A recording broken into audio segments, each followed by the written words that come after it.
ছেলে হওয়া এত সহজ না, অনেক কিছু ঘুরে আমাদের মাথায়। সব তো তোমার বইলা বোঝানো যাবে না, তারপরও কিছু বলি শোনো। আমরা ছেলেরা বউর সামনে মার সাথে ভালো করে কথা বললে মার আঁচলে থাকা সন্তান, আবার মার সামনে বউর সাথে ভালো করে কথা বললে বউর গোলাম। নিজের ছেলে মেয়েদের যদি মারি আমাদের দয়া মায়া নাই, আর ওই ছেলে মেয়েদের যদি কিছু না বলি আশকারা দিতেছি। নিজের বউরে দিয়া যদি জব করাই সেই ক্ষেত্রে আমি বউর কামাই খাই, আর যদি বউরে দিয়া জব না করাই আমি সন্দেহ করি।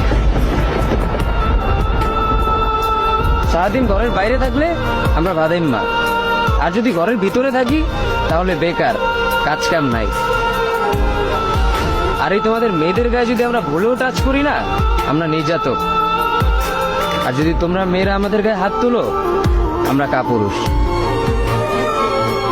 আর একটা ছেলে কি বা করে পুরা লাইফে নিজের জন্য? মার ওষুধের থেকে শুরু করে বউ বাচ্চার প্রত্যেকটা সব পালন করার দায়িত্ব একটা পুরুষের।